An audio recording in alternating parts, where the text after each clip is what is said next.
ਤਾਂ ਬਹੁਤ ਸਾਰੇ ਧਰਮ ਜਿਹੜੇ ਆ ਉਹ ਸਮਝਣ ਲੱਗ ਪਏ ਕਿ ਵਿਗਿਆਨ ਜਿਹੜਾ ਹੈ ਉਹ ਸਾਡੇ ਲਈ ਖਤਰਾ ਹੈ। ਪਰ ਵਿਗਿਆਨ ਜਿਹੜਾ ਹੈ ਉਹ ਧਰਮ ਲਈ ਖਤਰਾ ਨਹੀਂ ਬਣਿਆ। ਸਿੱਖ ਧਰਮ ਲਈ ਤਾਂ ਵਿਗਿਆਨ ਕਦੇ ਵੀ ਖਤਰਾ ਨਹੀਂ ਬਣ ਸਕਦਾ। ਵੱਡੀਆਂ ਵੱਡੀਆਂ ਹਕੂਮਤਾਂ ਇਸ ਦੁਨੀਆ ਦੇ ਉੱਤੇ ਕਾਇਮ ਹੋਈਆਂ ਔਰ ਧਾਰਮਿਕ ਕੱਟੜਤਾ ਨੇ ਉਹਨਾਂ ਵੱਡੀਆਂ ਵੱਡੀਆਂ ਹਕੂਮਤਾਂ ਨੂੰ ਨਿਗਲਿਆ। ਕਦੇ ਵੀ ਰਾਜ ਜਿਹੜਾ ਹੈ ਧਾਰਮਿਕ ਕੱਟੜਤਾ ਕਾਰਨ ਉਹ ਸਦੀਵੀ ਨਹੀਂ ਰਿਹਾ। ਬਣਿਆ ਜ਼ਰੂਰ ਹੈ ਪਰ ਛੇਤੀ ਉਹ ਖਤਮ ਹੋ ਗਿਆ। ਮੁਗਲਾਂ ਦੇ ਰਾਜ ਦੇ ਵਿੱਚ ਧਾਰਮਿਕ ਕੱਟੜਵਾਦ ਜਿਹੜਾ ਹੈ ਉਹ ਸਿਖਰਾਂ ਤੇ ਸੀ। ਉਹਨਾਂ ਨੇ ਤਹੱਈਆ ਕਰ ਲਿਆ ਕਿ ਅਸੀਂ ਹਿੰਦੁਸਤਾਨ ਦੀ ਧਰਤੀ ਦੇ ਵਿੱਚ ਗੈਰ ਮੁਸਲਮਾਨ ਨੂੰ ਰਹਿਣ ਹੀ ਨਹੀਂ ਦੇਣਾ, ਇਹਨੂੰ ਦਾਰੁਲ ਇਸਲਾਮ ਦੀ ਧਰਤੀ ਬਣਾ ਦੇਣਾ। ਪਰ ਹੋਇਆ ਕੀ, ਹਿੰਦੁਸਤਾਨ ਦੀ ਧਰਤੀ ਦੇ ਉੱਤੇ ਗੈਰ ਮੁਸਲਮਾਨ ਜਿਹੜੇ ਆ ਅੱਜ ਵੱਡੀ ਗਿਣਤੀ ਦੇ ਵਿੱਚ ਹੈ, ਪਰ ਮੁਗਲ ਹਕੂਮਤ ਜਿਹੜੀ ਹੈ ਉਹ ਚਰਮਰਾ ਗਈ, ਖਤਮ ਹੋ ਗਈ ਔਰ ਬੁਰੀ ਤਰ੍ਹਾਂ ਖਤਮ ਹੋਈ। ਅੱਜ ਉਹਨਾਂ ਲੀਹਾਂ ਦੇ ਉੱਤੇ ਫਿਰ ਸਾਡੇ ਦੇਸ਼ ਦੀਆਂ ਸਰਕਾਰਾਂ ਚੱਲ ਰਹੀਆਂ। ਅੱਜ ਫਿਰ ਉਹੀ ਰਾਗ ਅਲਾਪਿਆ ਜਾ ਰਿਹਾ ਕਿ ਇੱਥੇ ਕੋਈ ਗੈਰ ਹਿੰਦੂ ਜਿਹੜਾ ਉਹ ਰਹਿਣਾ ਹੀ ਨਹੀਂ ਚਾਹੀਦਾ, ਚਾਹੇ ਮੁਸਲਮਾਨ ਹੋਵੇ, ਚਾਹੇ ਦਲਿਤ ਹੋਵੇ, ਚਾਹੇ ਸਿੱਖ ਹੋਵੇ। ਭਾਵੇਂ ਕਿਹਾ ਨਹੀਂ ਜਾ ਰਿਹਾ ਓਪਨਲੀ, ਪਰ ਪਾਲਿਸੀਆਂ, ਨੀਤੀਆਂ, ਸਾਜ਼ਿਸ਼ਾਂ ਇਸ ਤਰ੍ਹਾਂ ਦੀਆਂ ਘੜੀਆਂ ਜਾ ਰਹੀਆਂ ਕਿ ਘੱਟ ਗਿਣਤੀਆਂ ਜਿਹੜੀਆਂ ਨੇ, ਮਿਨੋਰਟੀਜ਼ ਜਿਹੜੀਆਂ ਨੇ ਹਿੰਦੁਸਤਾਨ ਦੀਆਂ, ਉਹਨਾਂ ਨੂੰ ਜਿਹੜਾ ਹੈ ਮਾਨਸਿਕ ਤੌਰ ਤੇ ਪਰੇਸ਼ਾਨ ਕੀਤਾ ਜਾਏ। ਜਿਹਦੇ ਹੱਥ 'ਚ ਮੋਬਾਈਲ ਹੈ, ਜਿਹਦੇ ਕੋਲੇ ਨੈਟ ਪੈਕ ਹੈ, ਉਹ ਆਪਣੇ ਆਪ ਨੂੰ ਡਾਕਟਰ ਵੀ ਸਮਝਦਾ ਹੈ, ਉਹ ਆਪਣੇ ਆਪ ਨੂੰ ਵਕੀਲ ਵੀ ਸਮਝਦਾ ਹੈ, ਉਹ ਆਪਣੇ ਆਪ ਨੂੰ ਜੱਜ ਵੀ ਸਮਝਦਾ ਹੈ, ਉਹ ਆਪਣੇ ਆਪ ਨੂੰ ਸ਼੍ਰੋਮਣੀ ਕਮੇਟੀ ਦਾ ਪ੍ਰਧਾਨ ਵੀ ਸਮਝਦਾ ਹੈ, ਜਥੇਦਾਰ ਵੀ ਸਮਝਦਾ ਹੈ, ਸੰਤ ਵੀ ਸਮਝਦਾ ਹੈ, ਨਾਸਤਕ ਵੀ ਸਮਝਦਾ ਹੈ, ਆਸਤਕ ਵੀ ਸਮਝਦਾ ਹੈ।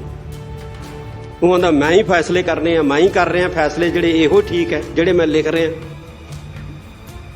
ਜਿਹੜੇ ਮੈਂ ਲਿਖ ਰਿਹਾ ਇਹੋ ਹੀ ਸਹੀ ਹੈ, ਬਾਕੀ ਸਾਰੀ ਦੁਨੀਆ ਗਲਤ ਹੈ। ਇਹ ਬਿਮਾਰੀ ਹੈ, ਇਹ ਬਿਮਾਰੀ ਹੈ ਔਰ ਕੋਰੋਨਾ ਨਾਲੋਂ ਵੀ ਘਾਤਕ ਬਿਮਾਰੀ ਹੈ। ਕੋਰੋਨਾ ਘਾਤਕ ਤਾਂ ਹੈ ਹੀ ਨਹੀਂ, ਪਰ ਉਸ ਤੋਂ ਵੀ ਜ਼ਿਆਦਾ ਘਾਤਕ ਬਿਮਾਰੀ ਜਿਹੜੀ ਹੈ ਅੱਜ ਸੋਸ਼ਲ ਮੀਡੀਆ ਰਾਹੀਂ ਸਾਡੇ ਯੂਥ ਦੇ ਵਿੱਚ ਫੈਲ ਰਹੀ।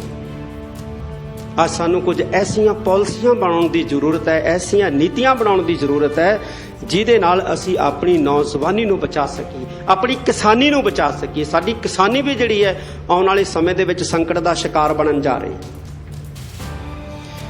ਅਮਰੀਕਾ, ਕੈਨੇਡਾ, ਜਾਪਾਨ, ਇਹਨਾਂ ਮੁਲਕਾਂ ਦੇ ਵਿੱਚ ਸਿਰਫ 2% ਕਿਸਾਨ ਹੈ ਔਰ ਸਾਡੇ ਭਾਰਤ ਦੇ ਵਿੱਚ 55%।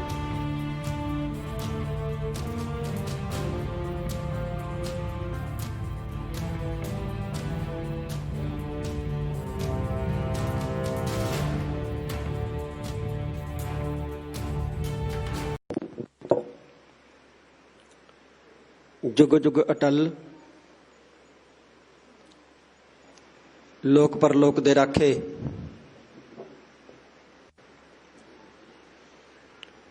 चवर छत्र तखत दे मालक, धन धन साहिब श्री गुरु ग्रंथ साहिब सच्चे पातशाह जी की पावन पवित्र हजूरी च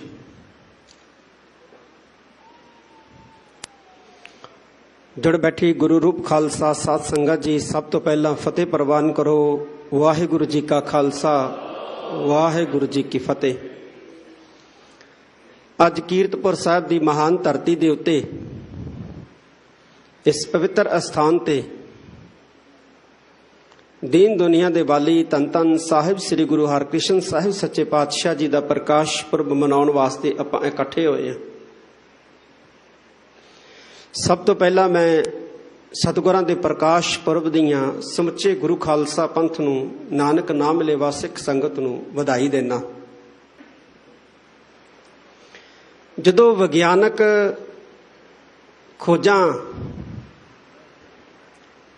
खोजणियां शुरू होईयां, बहुत सारियां काढां जिहड़ियां विग्यान ने मनुख दे सामने कढ के रखियां, तो बहुत सारे धर्म जिहड़े आ वो समझण लग पे कि विग्यान जिहड़ा है वो साडे लई खतरा है। पर विग्यान जिहड़ा है वो धर्म लई खतरा नहीं बनिया। सिख धर्म लई तां विग्यान कदे भी खतरा नहीं बन सकदा। खतरा हमेशा ही धर्म नूं जे रहा है ते ओह धार्मिक कट्टड़वाद तो रहा है। वड्डियां वड्डियां हुकूमतां इस दुनिया दे उत्ते कायम होईयां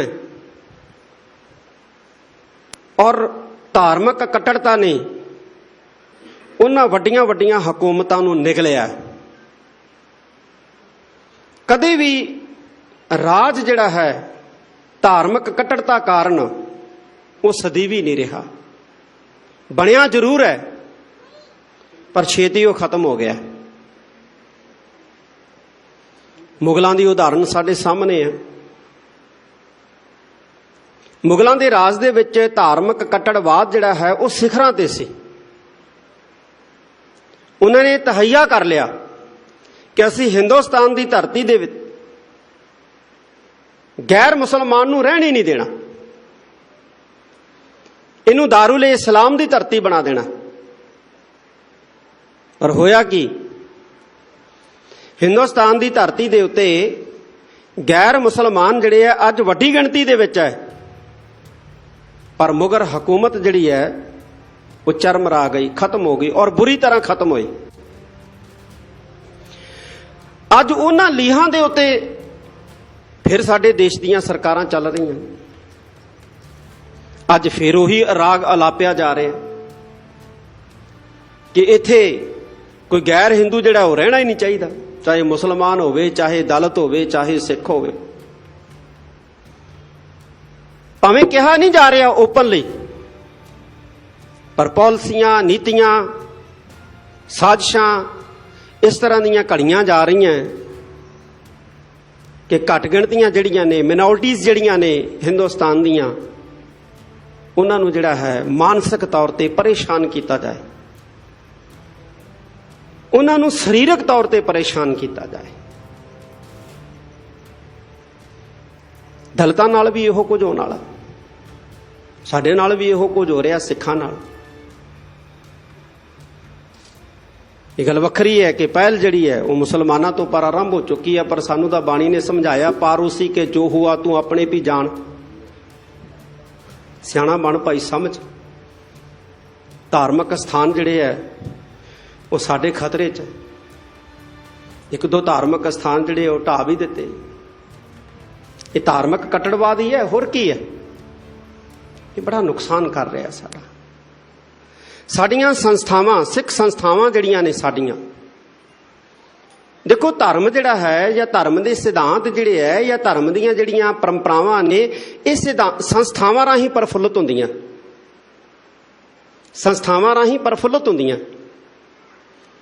ते अज साडियां संस्थावां दी जिहड़ी क्रेडिबिलिटी है उहनूं जीरो कीता जा रहा। संस्थावां दे विच बैठे व्यक्तियां वल्लों भी और संस्थावां दे बाहर बैठे व्यक्तियां वल्लों भी, और ਜਿਹੜੇ ਸੰਸਥਾਵਾਂ ਦੇ ਅੰਦਰ बैठ के व्यक्ति संस्थावां ਦੀ क्रेडिबिलिटी ਨੂੰ जीरो कर रहे हैं, ਤੇ ਜਿਹੜੇ ਬਾਹਰ बैठ के संस्थावां ਦੀ ਸਾਡੀ क्रेडिबिलिटी ਨੂੰ जीरो कर रहे हैं, ਉਹਨਾਂ ਦੇ ਵਿਚਕਾਰ ਗੱਠਜੋੜ ਦਾ ਸਾਨੂੰ ਸ਼ੱਕ ਹੈ। ਇਹ ਰਲੇ ਮਿਲੇ ਹੋ ਸਕਦੇ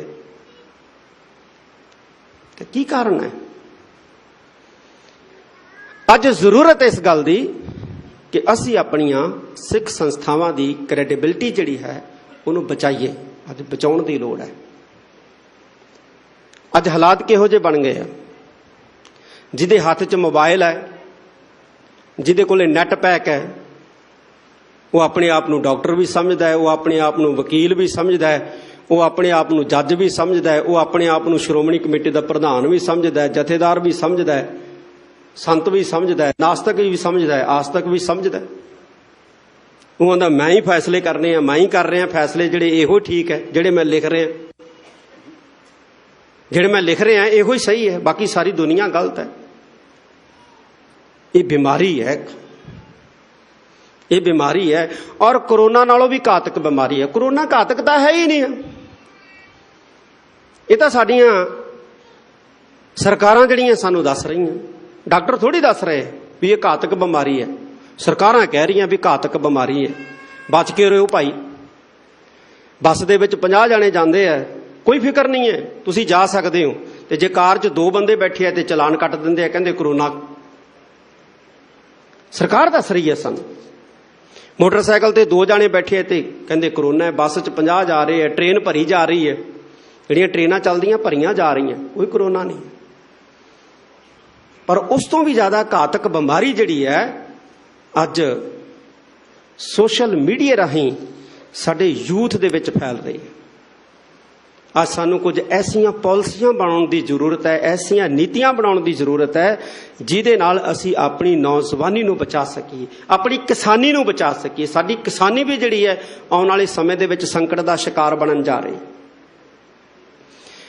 ਅਮਰੀਕਾ, ਕੈਨੇਡਾ, ਜਾਪਾਨ, ਇਹਨਾਂ ਮੁਲਕਾਂ ਦੇ ਵਿੱਚ ਸਿਰਫ 2% ਕਿਸਾਨ ਹੈ ਔਰ ਸਾਡੇ ਭਾਰਤ ਦੇ ਵਿੱਚ 55%। ਤੇ ਜਿਹੋ ਜਿਹੀਆਂ ਪਾਲਿਸੀਆਂ ਬਣਾਈਆਂ ਜਾ ਰਹੀਆਂ, ਮੈਨੂੰ ਲੱਗਦਾ ਆਉਣ ਵਾਲੇ ਸਮੇਂ 'ਚ ਹਿੰਦੁਸਤਾਨ 'ਚ ਵੀ ਕਿਸਾਨ 2% ਰਹਿ ਜਾਣੇ। ਬਾਕੀ ਜਿਹੜੇ 53% ਹੋਣਗੇ ਉਹ ਕੀ ਕਰਨਗੇ, ਇਹ ਅੱਜ ਸੋਚਣ ਦੀ ਲੋੜ ਹੈ। ਉਹ ਕੀ ਕਰਨਗੇ, ਕਿੱਥੋਂ ਖਾਣਗੇ, ਕਿਵੇਂ ਗਰੋਥ ਕਰਨਗੇ, ਕਿਵੇਂ ਆਪਣੇ ਪਰਿਵਾਰ ਪਾਲਣਗੇ, ਕਿਵੇਂ ਆਪਣੇ ਬੱਚਿਆਂ ਨੂੰ ਪੜ੍ਹਾਉਣਗੇ। ਇਹ ਅੱਜ ਸਾਡੀਆਂ ਸੰਸਥਾਵਾਂ ਨੂੰ ਸੋਚਣ ਦੀ ਜ਼ਰੂਰਤ ਹੈ, ਫੈਸਲੇ ਲੈਣ ਦੀ ਜ਼ਰੂਰਤ ਹੈ। ਅਸੀਂ ਸ੍ਰੀ ਗੁਰੂ ਹਰਕ੍ਰਿਸ਼ਨ ਸਾਹਿਬ ਸੱਚੇ ਪਾਤਸ਼ਾਹ ਦਾ ਪ੍ਰਕਾਸ਼ ਪੁਰਬ ਮਨਾ ਰਹੇ ਹਾਂ। ਜਿਵੇਂ ਸਿੰਘ ਸਾਹਿਬ ਜੀ ਨੇ ਵੀ ਦੱਸਿਆ, ਸਰਦਾਰ ਅਮਰਜੀਤ ਸਿੰਘ ਜੀ ਨੇ ਵੀ ਦੱਸਿਆ ਕਿ ਸਿੱਖੋ ਇੱਕ ਚੀਜ਼ ਤੁਸੀਂ ਕਰਨੀ ਹੈ ਔਰ ਉਹ ਹੈ ਗੁਰੂ ਤੇ ਭਰੋਸਾ। ਤੁਹਾਡਾ ਗੁਰੂ ਤੇ ਭਰੋਸਾ ਨਹੀਂ ਟੁੱਟਣਾ ਚਾਹੀਦਾ। ਜ਼ਿੰਦਗੀ 'ਚ ਦੁੱਖ ਆ ਜੇ, ਸੁੱਖ ਆ ਜੇ, ਤੁਹਾਡਾ ਗੁਰੂ ਤੇ ਭਰੋਸਾ ਨਹੀਂ ਟੁੱਟਣਾ ਚਾਹੀਦਾ। ਗੁਰੂ ਤੇ ਭਰੋਸਾ ਰੱਖੋ। ਗੁਰੂ ਤੇ ਭਰੋਸਾ ਰੱਖੋਗੇ ਤੇ ਗੁਰੂ ਬਾਂਹ ਫੜੂਗਾ। ਜੇ ਗੁਰੂ ਤੇ ਭਰੋਸਾ ਨਹੀਂ ਰਿਹਾ ਤੇ ਗੁਰੂ ਨੇ ਬਾਂਹ ਨਹੀਂ ਫੜਨੀ। ਤੇ ਫਿਰ ਜੇ ਗੁਰੂ ਨੇ ਬਾਂਹ ਨਹੀਂ ਫੜਨੀ ਤੇ ਸਰਕਾਰਾਂ ਸਰਕੂਰਾਂ ਨੇ ਵੀ ਬਾਂਹ ਨਹੀਂ ਫੜਨੀ ਹੈ। ਫਿਰ ਆਪਾਂ ਰੁਲਾਂਗੇ ਹੀ।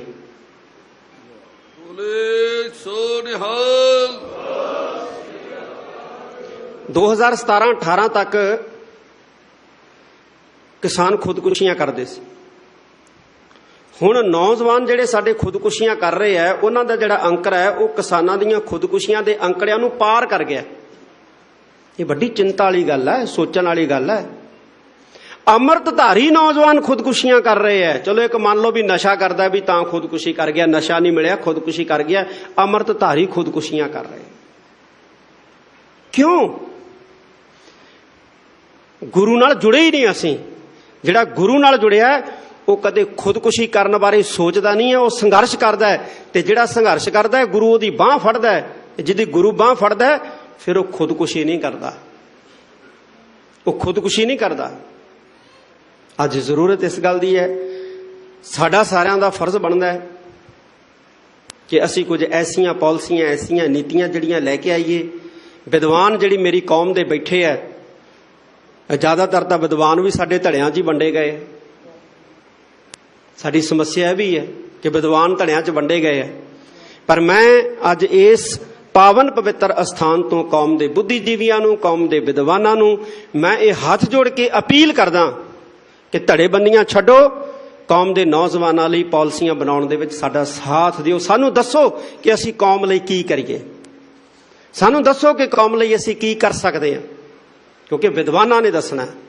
ਧੜੇਬਾਜ਼ੀ 'ਚੋਂ, ਪਾਰਟੀਬਾਜ਼ੀ ਤੋਂ ਉੱਪਰ ਉੱਠ ਕੇ ਸਾਨੂੰ ਸੁਝਾਅ ਭੇਜੋ ਤਾਂ ਕਿ ਅਸੀਂ ਧੰਨ ਗੁਰੂ ਹਰਕ੍ਰਿਸ਼ਨ ਸਾਹਿਬ ਸੱਚੇ ਪਾਤਸ਼ਾਹ ਦੇ ਵਾਰਿਸ ਅਸੀਂ ਆਪਣਾ ਭਵਿੱਖ ਉਜਵਲ ਕਰ ਸਕੀਏ, ਆਪਣੇ ਨੌਜਵਾਨਾਂ ਦਾ ਭਵਿੱਖ ਉਜਵਲ ਕਰ ਸਕੀਏ।